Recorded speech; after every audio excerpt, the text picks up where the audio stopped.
introduce the management and the distinguished guests who would be addressing today's gathering. From the company, we have with us Mr. Robbie Singh, Group CFO, Adani Enterprises Limited, and representing the lead managers, we have Ms. Hani Jalan, President, Investment Banking, Food Credit Solutions, Trust Investment Advisors Private Limited, Rajesh Jasalmeria, Director, AK Capital Services Limited, and Mr. Prakash Sharma, Head, Debt Capital Market, Nuvama Wealth Management Limited. Post the presentation, we will welcome the questions. We would request the media to restrict the questions related to the NCD issue only.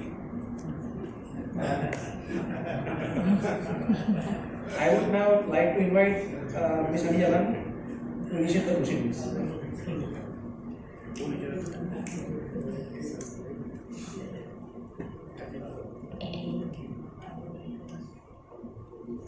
Thank you.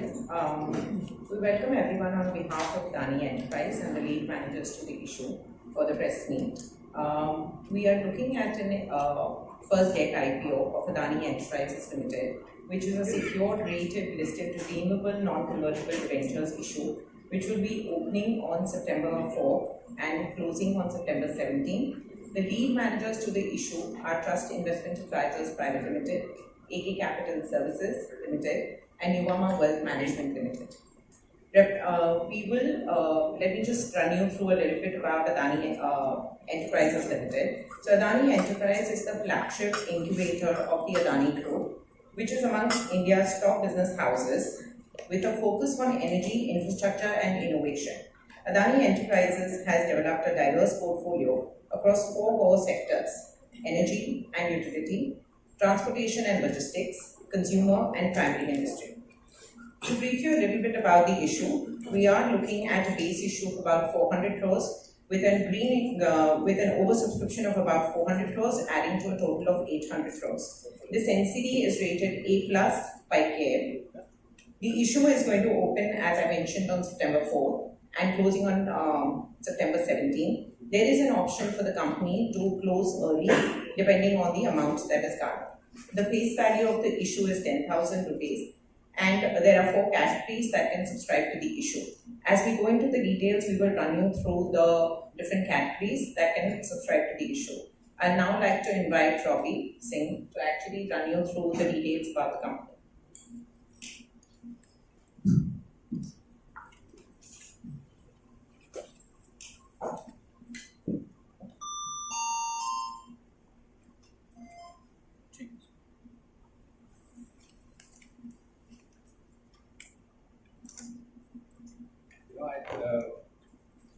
Moderator said the media should only restrict questions to this NCD. I'm a free speech absolutist, so we stick to the disclosure norms, but please feel free to ask anything you want.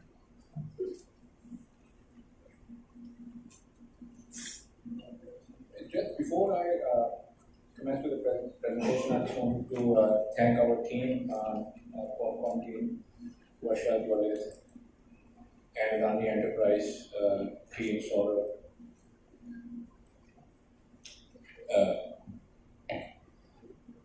Sanjoy, and our lead managers for being here, and plus you taking the time to come here. In case some of you are wondering why we want to do this in Ahmedabad, Adani Enterprise is India's leading infra incubator.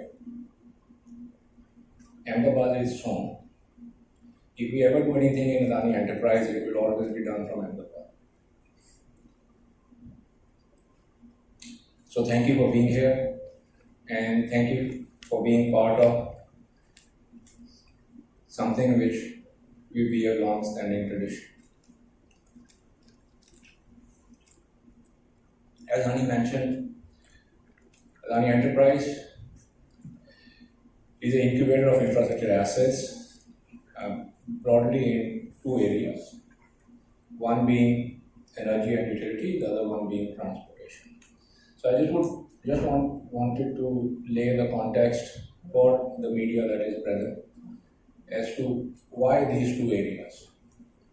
So if you look at India from a global context, then in India on average, an Indian person consumes roughly 1,300 units of power. The global average is approximately 3,000 units, and some country like China is 5,000 units, and a country like US is roughly 10,000 units. So in the energy space, there is a 5 times to 7 times to 10 times growth potential. And that is why Adani Enterprise is, as you will see when I run through the presentation, Adani Enterprise is focused on energy and utilities, and Adani has been focused on energy and utilities. The other aspect is that, I would encourage you to check this, that India has logistics costs in India GDP equal roughly about 13% of our total GDP. And say a country like US, the logistic costs in the US GDP are roughly 7% of their GDP. So India is paying, and our consumers are paying, roughly $400 billion. Putting it in the context of rupees, 320 lakh crore rupees of extra costs. And that is why we want to invest in logistics. That is why you see that we've invested in ports, we're investing in airports, investing in the element.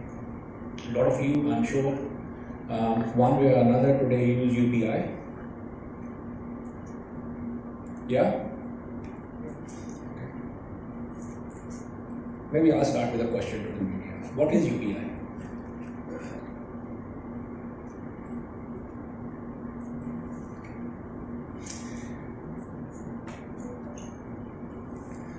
So, non-technical term. So, India has built a public infrastructure, digital public infrastructure, which is unparalleled and is one of the singular achievements of this government for the last 10 years. The digital public infrastructure is that you have identification layer, which is Aadhaar. Underneath the identification layer, there is a transaction, which is where the UPI transactions are. Underneath the transaction is applications, which is Paytm, all these applications. All the fintech is the application layer. So this is the digital stack. Now, some of you could have been, if you come through our airports and you are registered, Honey, are you registered for Digi Yatra? So Honey use Digi Yatra. That is called the utility.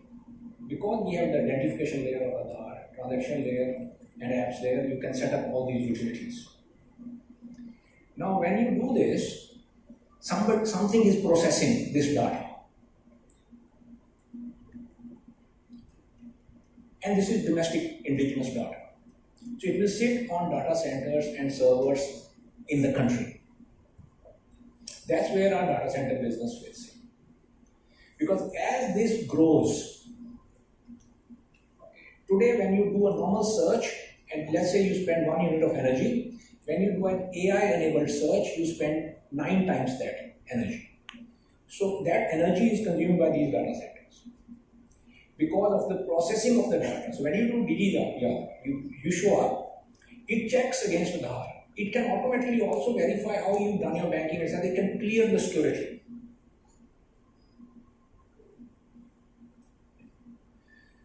All of that processing power requires analytics and data. And so therefore, this is just a start. Data centers will be one of the core users of energy going forward. And India's energy requirement will be higher than what it would normally have been if you were just following the trajectory of energy, because data center is nothing but like an aluminium plant. It's energy only.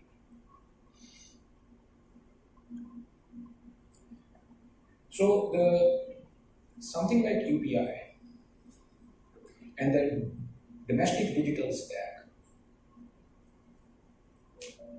is propelling the data center business, and therefore we believe that is a business of the future to support the continuing development of the public digital infrastructure in India. And this would be a key enabler.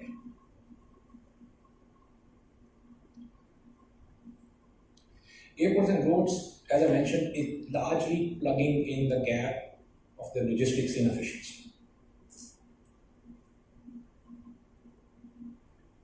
And therefore, in these investments and these growths in these businesses will continue for a few decades to come. So they are like the sunrise industry. Because the sheer volume of investments required in this, because the entire return on investments in logistics will simply come from efficiency to the economy. That is, we find ourselves in a position, and that is largely driven by the policy architecture followed by the government for the last 10 years. A material change in the structure of Indian economy in the last 10 years that has been engineered by this government, and that has put us in a position where these efficiency gains will accrue. And in one place, this efficiency gain has already accrued. If you follow India's current account deficit, you will notice something changed materially in the last 10 years. The manufacturing deficit has disappeared. Atmanirbhar Bharat has been a great success of this government. And therefore, when you build the manufacturing ecosystem, which we did in our green hydrogen, or impact of all of those little things in manufacturing has meant that for the first time in 75 years, we find ourselves in a position as a country where our current account deficit in relation to manufacturing is practically zero.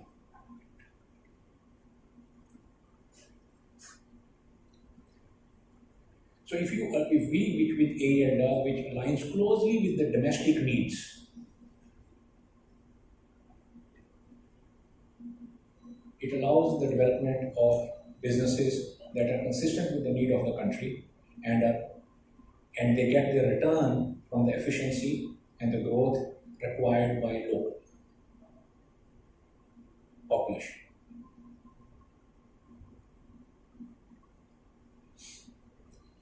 Metals and materials simply serve these industries, and so therefore we have investments in this area that is largely to support, develop, enhance, de-risk the core energy and logistics space.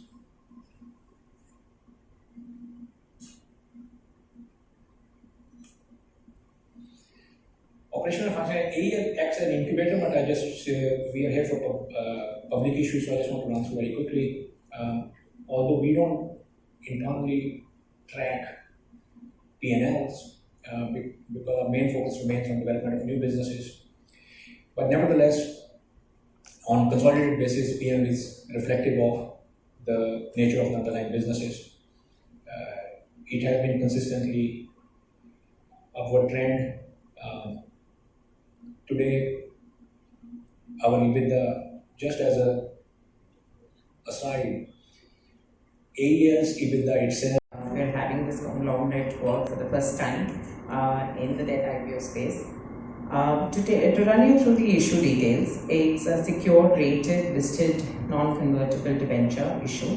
It's a base issue of 400 crores with an oversubscription of about 400, aggregating to a total of 800 crores.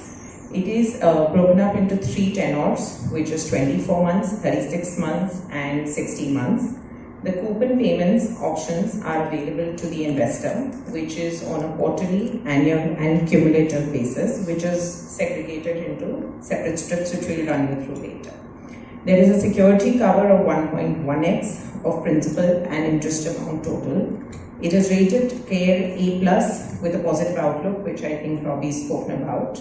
The NCDs will be listed, and this will be on BSE and NSE.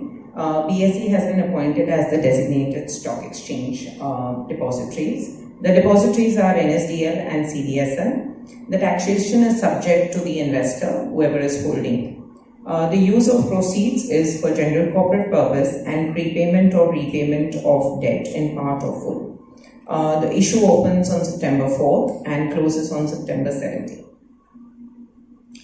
As I mentioned, there are about 8 CDs that we are offering, which is across 3 tenors, which is 24 months, 36 months, and 60 months. As you can notice, we have in 24 months 2 options, which is annual and cumulative. And in 36 months, there are 3 options, which is quarterly, annual, and cumulative.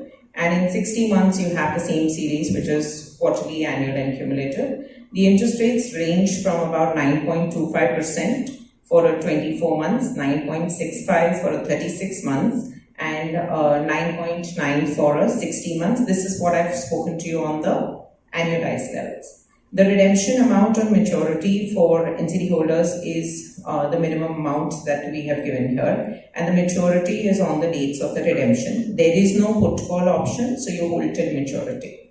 The face value or the issue price of the NCDs is 1,000 rupees. This is in minimal, the minimum application amount is 10,000 rupees and in multiples thereof. This is defined as a secured instrument. There are 4 categories of investors who can participate in a debt IPO. The category 1 are institutional investors, as we call as qualified institutional investors. These will mainly be your large financial institutions, banks, provident funds, insurance, pension, and the like. Category 2 are non-institutional investors. These are companies which are defined mainly corporates, which could be statutory bodies, cooperative banks, and many of the others. Category 3 are the main sort of segment that we call as retail, which is category 3 and category 4. Any investment which is beyond 10 lakh rupees is classified under HNI category, and below that is under the retail institutional category. In the retail institution also there is a limitation to the the maximum amount that one single retail investor can apply. This is a broad breakup of the debt IPO allocation. So the institutional investors participation allocation is about 10%. The non-institutional investors, which is category 2, is 30%. The HNI category is 30% and the retail investor category is 30%, which gives you a perspective that the debt IPO is allocated more for a public issuance of retail participation.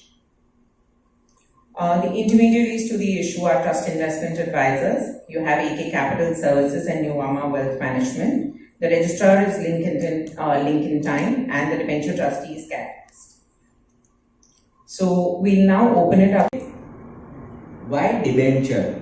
अगर हम investor को या Indian public को benefit देना चाहते हैं, you may also come up with public issue of equities, और ये as a business perspective by issuing debenture during this tenure, it may be a costlier affair comparatively. So why we have not gone for other mode of raising fund? Thank you.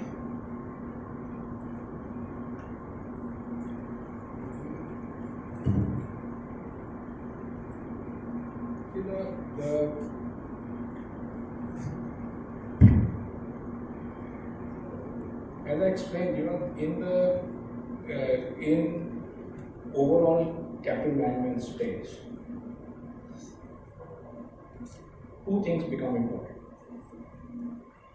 One is that what is the overall end objective and your the responsibility. One of the core responsibilities that across the product set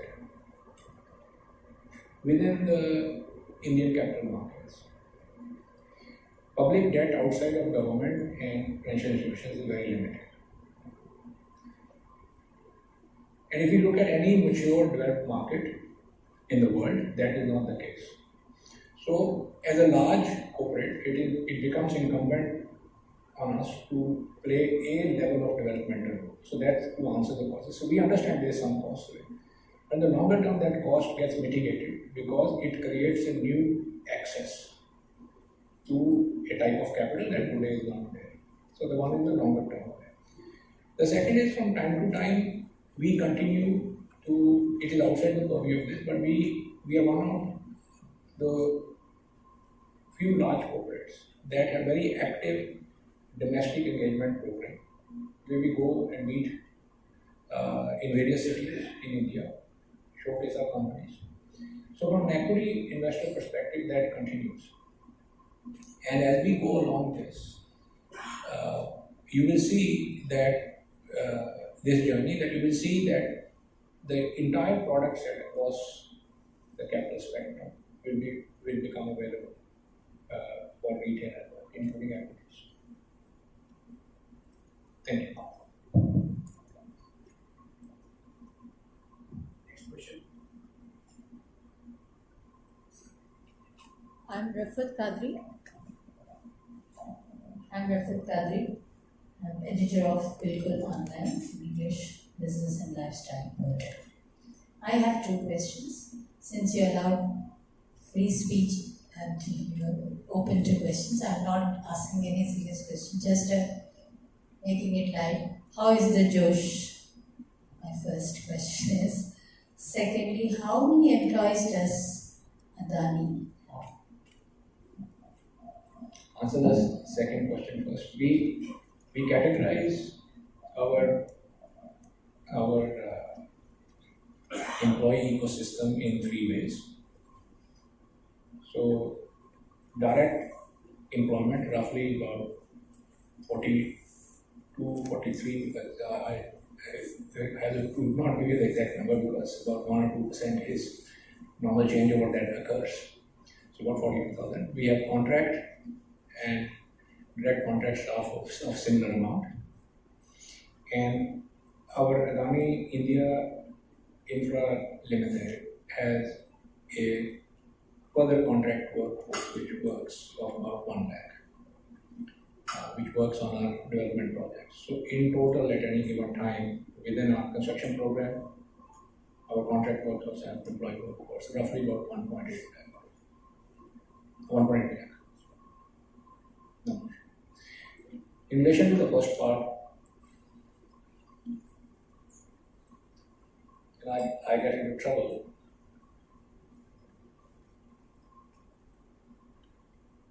Last year, yeah.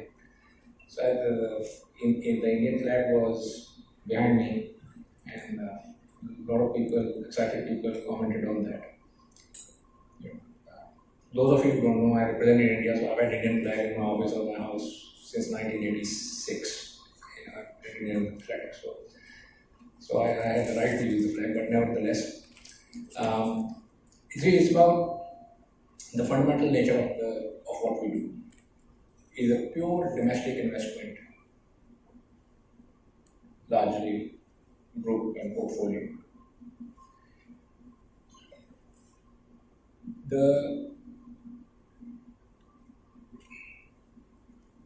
We find ourselves in times that is the time of India.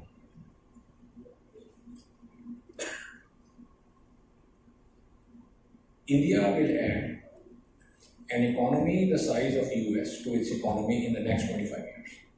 What took US 200 years to build, we will do that in 25 years. So, you can imagine what exists in the US today. We will build all of that in 25 years. So, one of two things will happen. Either the future generation will look at us and say that when opportunity came, we had the courage to look in the eye and work hard and deliver. Or we were part of the same generation that brought India to its knees in 1990. I'm of the opinion that this generation of India will not let India come to its knees like it did in 1990.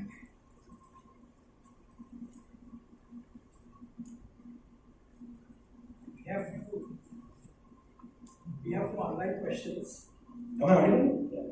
Yeah. So the first question is from Divya Patil from Bloomberg. Where do you expect the